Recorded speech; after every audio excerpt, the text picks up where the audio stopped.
Just a couple months ago, Bell & Ross took its most recognizable watch style and reduced the size. Reduced the size from 42mm to 41mm for a bunch of its signature BR03 watches. Or maybe it's more correct to say that for the first time, Bell & Ross is making square pilot watches in 41mm.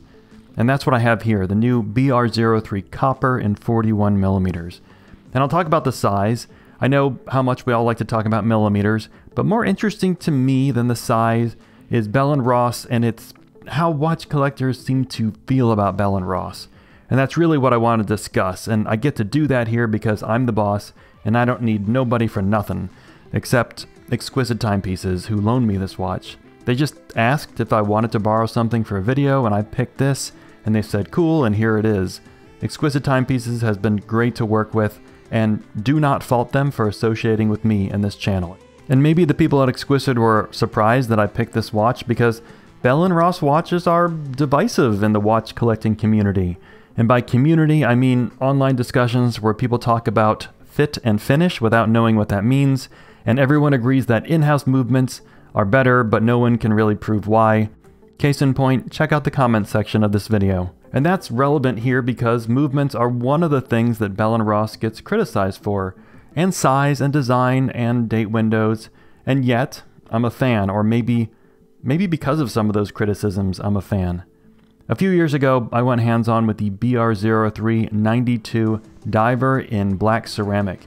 I made that video because I was very into that watch. I like ceramic, I like water resistance, and this doesn't look like anything else to me. I still think about this watch a lot, and it's on my very long list of watches I'd like to own one day. Very, very long list. First, let me hit some facts about this new watch, the BR03 Copper. Yes, it's 41mm wide, it's 10mm thick, 50.5mm long, and has 24mm lugs.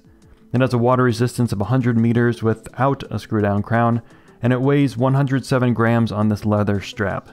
Inside the watch is the Bell & Ross Caliber 302. It's likely a modified Sellita SW300-1, and that guess is based on the fact that Bell & Ross says it has about 54 hours of power reserve, which is almost the same as the 56 hours that Sellita claims for the 300-1 movement. The Copper lists for $3,900. Okay, now size. 41mm. This is a large watch. This is not a normal 41mm watch on my 7-inch wrist. Those of you who are so wise in the ways of science will recognize that a square watch that's 41mm has more surface area than a more traditional watch that's 41mm wide. Probably even more than a watch that's 43mm wide with a traditional case. Some people love this about Bell & Ross watches. Some people hate this. Watch collectors love to complain about watches being too big, and that's fine, I guess, but I don't think the watch is too big for them. I think their hearts are too small for this. And by that I mean it's really a matter of preference. For most people, it's not a matter of wrist size. You will see people with tiny wrists wearing watches this big or larger and not dying, which makes me think it's more about style than physics. And this style has made Bell & Ross watches successful with certain customers. People who like big watches and cannot lie. Now, can I tell the difference between this 41mm watch and the 42mm Bell & Ross? Kinda? Sorta? Certainly the steel watch looks smaller to me, but it's hard to judge next to a watch made of a different material and with a diving bezel. The steel watch is a millimeter narrower and a millimeter shorter in length from 12 to 6. So I think I see it, but again, it's still large even though it's only 10mm slim. And I love the slimness of this watch. It makes a huge difference, but still, haters gonna hate. You know, Bell & Ross, it kind of reminds me of Panerai in that way. They both make watches that have appeal to some hardcore collectors, but are mostly dismissed by collectors as, I don't know, too big, too unrefined, too obvious. But I, a devout watch nerd with impeccable taste, I like Panerai watches. I like their unmistakable design, their size, their uniqueness. And I like a lot of those same things about square Bell & Ross watches. I think this watch is straight up gorgeous. This is the first steel Bell & Ross that I've spent time with, and I was not expecting for this to be as elegant and as well finished as this one is. I know, how could a chunky square watch be elegant? But I think the case shape plays a big part in that. The large polished chamfer that runs around the entire case is especially handsome next to the brushed surfaces. The case brushing is radial, following the roundness of the bezel and dial, and the polished screws add some nice contrast. And then there's the dial, a vertically brushed copper color. It's galvanized something, steel. It's not actually copper, so it won't oxidize, though that would be kind of cool.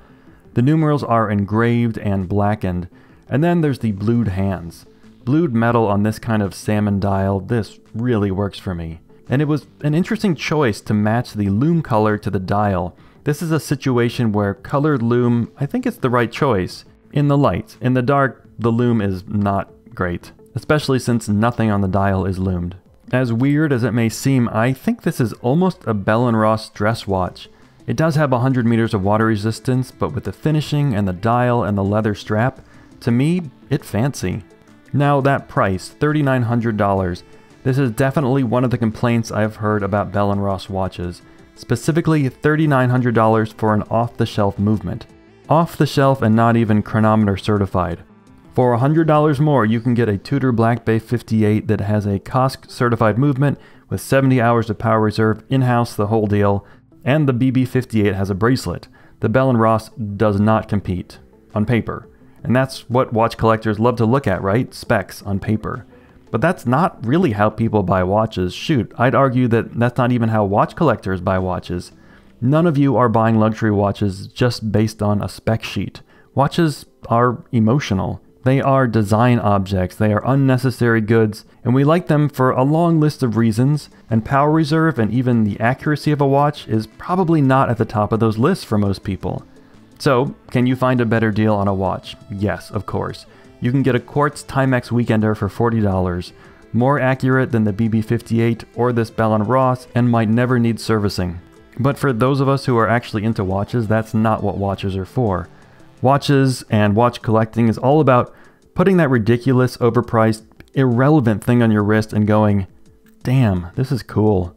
And that's exactly what I felt when I put this watch on for the first time. Damn, this is cool.